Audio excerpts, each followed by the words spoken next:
여러분 안녕하십니까? 정의화입니다. 제가 지금 인성보감을 소개해 드리고 있는데요. 인성보감의 그 세 번째 파트가 함께하는 사회편입니다.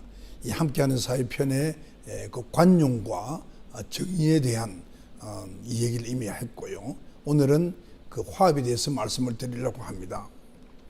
세상을 이끌어가는 신통한 힘이 무엇이냐? 그래서 바로 화합이라고 생각합니다.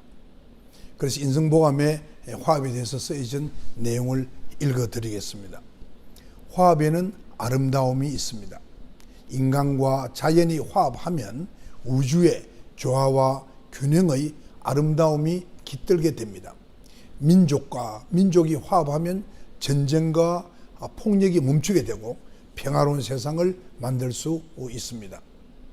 계급과 인종이 화합하고 도시와 농촌이 화합하고 종교와 이념이 화합하면 사회 갈등이나 반목이 사라질 것입니다.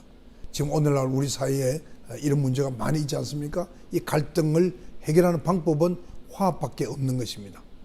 이렇듯이 화합은 아름답고 아주 의미 있는 일이고 현재 우리 대한민국에 꼭 필요한 덕목 중에 하나가 저는 이 화합이라고 생각합니다. 화합은 차이가 아닌 서로 다름을 인정하는 데서 시작됩니다. 나와 다르다고 해서 무시하거나 압박하지 않고 따뜻하게 포용하고 이해하는 것이 화합의 시작입니다. 제가 좋아하는 사자성어 중 하나는 화의부동이라는 말이 있습니다. 저는 이 화의부동 정신이 굉장히 중요하다고 생각합니다. 다름과 다름이 만나서 화합하고 나와 똑같아지기를 강요하지 않는 것이 화합의 기본 정신입니다. 강요하지 않는 것이 기본 정신이라는 뜻입니다. 화합은 사회 발전의 원동력이고 또 인류가 어려움에 닥칠 때마다 위기를 극복해내는 열쇠가 바로 화합인 것입니다. 앞으로도 인류는 화합을 통해서 더욱 발전할 것이며 하나가 될 것입니다. 맹자는 인화라는 단어로 화합을 설명하고 있습니다. 맹자는 적에게 포위당하여 위기에 빠진 성을 지키는 중요한 요소로 다음에 세 가지를 제시했습니다. 첫째는 천시입니다. 기상 조건을 말하는 것이지요. 하늘이 얼마나 나를 도와주는가 하는 운세인 것입니다. 두 번째는 지리로서 지형적인 이점을 뜻합니다. 성의 높이나 군량비와 같은 그런 조직의 내부적인 역량을 의미합니다. 세 번째는 인화입니다. 사람들이 화합하는 것입니다. 아무리 운이 따라주고 물질적인 조건이 완비되어 있다 하더라도 그 성을 지키고자 하는 병사들의 화합과 단결이 없다면 그 성은 쉽게 무너지고 말 것이라는 지적입니다. 세상이 아무리 힘들고 어려워도 그 구성원들이 똘똘 뭉쳐서 화합하면 어떤 상황에서도 살아남을 수 있는 희망이 있다는 것입니다. 저는 이것이 굉장히 우리 사회의 중요한 덕목이라고 생각합니다. 배로 따지면은 바람이 불어주지도 않고 엔진 성능이 나빠도 배에 탄 사람들이 앞으로 나아가고자 하는 일관된 목표가 있다면 배는 반드시 앞으로 나아간다는 그러한 이치와 같은 것입니다. 이러한 논리를 구체화하는 맹자는 다음과 같이 말합니다.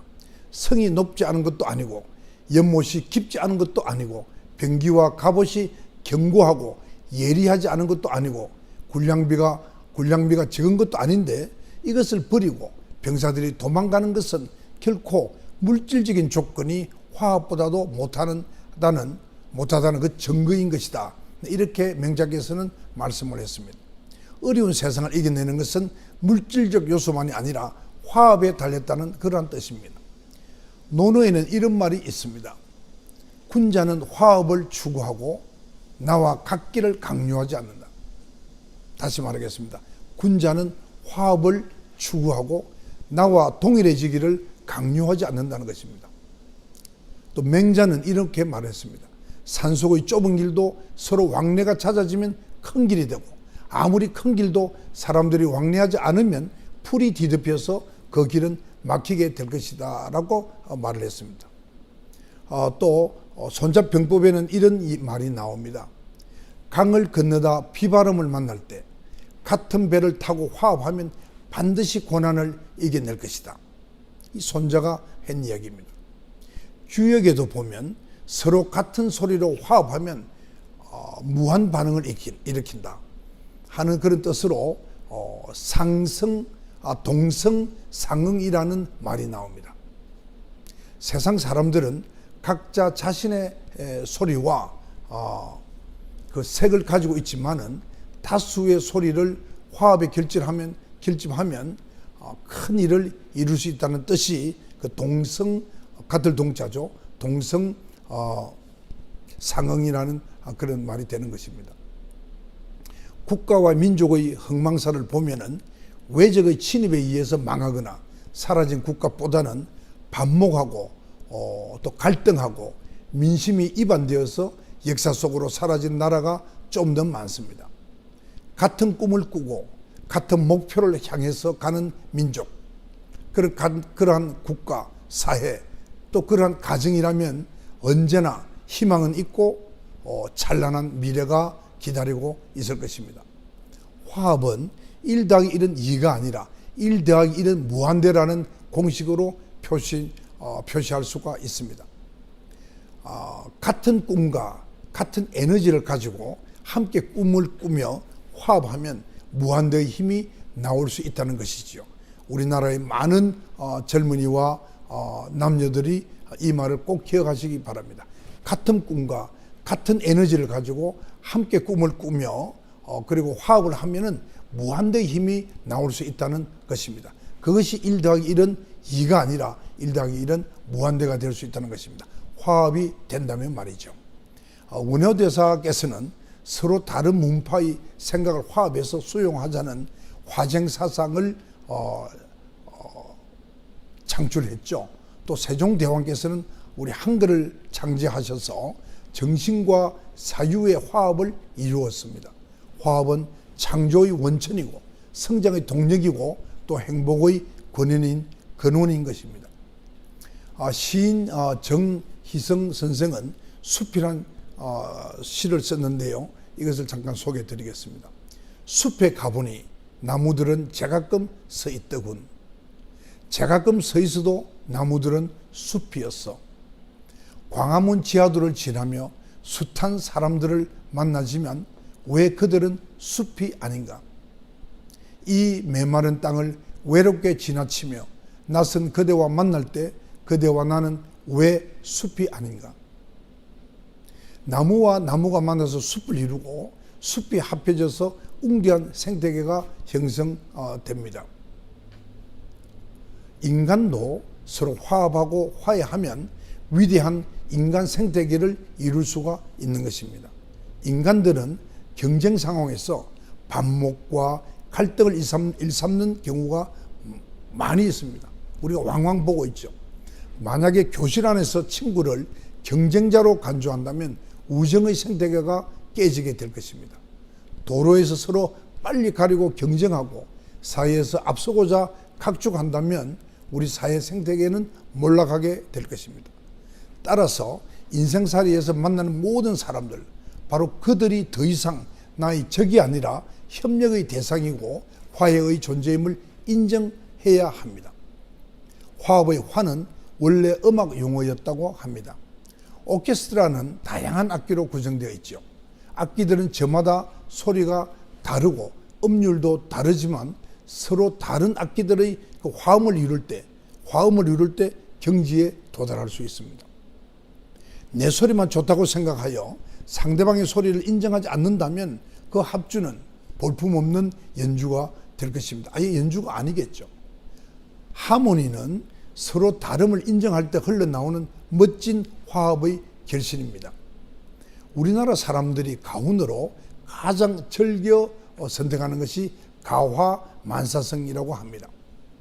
가족이 서로 배려하고 서로 화목하면 집안에 탈이 없어진다 하는 이야기죠. 그러나 집안의 화목은 서로 다름을 인정하는 데서부터 시작됩니다. 가장이라고 해서 자식의 의견을 무시하거나 배우자를 깔본다면 그 집은 겉으로는 조용할지 몰라도 진정한 의미로 화합한 상태가 아닙니다. 가장 한 사람의 생각만이 강요되는 편향된 가부장제에 불과한 것입니다. 같아지기만 강요하고 다름을 인정하지 않으려는 그런 일반적인 풍조가 아직 우리 사회 곳곳에 잠복해 있습니다. 나와 같은 생각을 가진 사람들은 내 편이고 나와 다른 생각을 가진 사람은 나의 적이다, 이렇게 생각한다면 조직과 사회를 갈등과 분열로 이끌어 갈 수밖에 없는 것입니다. 같은만 추구한다고 세상이 좋아지지 않습니다. 굉장히 중요한 말이었습니다. 다름을 인정할 때 오히려 더욱 다양한 대안과 해답을 찾아낼 수 있습니다. 대부분 인간관계는 서로 같아지려고 애쓰기보다도 다름을 용인하고 존중할 때 보다 오래 지속될 수 있습니다. 제가 국회의장이 된 후에 가을 국정감사 기간에는 국회의장은 국정감사에 참여하지 않기 때문에 그 국정감사 기간 동안에 해외에 나가서 그 어원 외교 활동하기가 참 좋습니다. 그래서 제가 국제의장이 된 후에 일본을 방문했습니다. 당시에 한일 관계가 악화되어서 박근혜 대통령과 아베 일본 수상이, 최근에 돌아가신 그 아베 일본 수상이 국제 행사 때도 서로 마주 보기를 거부할 지경이었습니다. 저는 평소에 일본과 우리는 이웃 국가로서 지난날의 아픈 역사를 딛고 미래로 나가야 된다는 생각을 가지고 있었습니다. 지금도 저는 마찬가지입니다. 제 이름이 바로 의화입니다. 오를 의 그리고 고를 화자로 쓰여지는 겁니다. 정의와 화합을 뜻인 것입니다. 일본은 화국이라고 할 만큼 화를 굉장히 높은 가치로 삼고 있습니다. 그래서 제가 한일 관계를 양국의 국회의장의 노력으로 설린 우호 관계로 만들고 싶어 하였고, 일본을 방문해서 일본의 중의원 의장과 또 다른 정치 지도자들과 함께 또 아베 수상도 만나게 되었습니다. 제가 그분들을 만날 때마다 저는 한국과 일본의 화를 강요하였습니다. 제가 아베 수상을 만났을 때 일본 국내의 화만 중시하지 말고 한일 간의 화에 더 많은 관심을 가져주기 바란다고 말을 했습니다. 그 후 당시에 일본 대사로 계셨던 유영수 대사께서 제가 다녀간 후에, 그게 2014년입니다.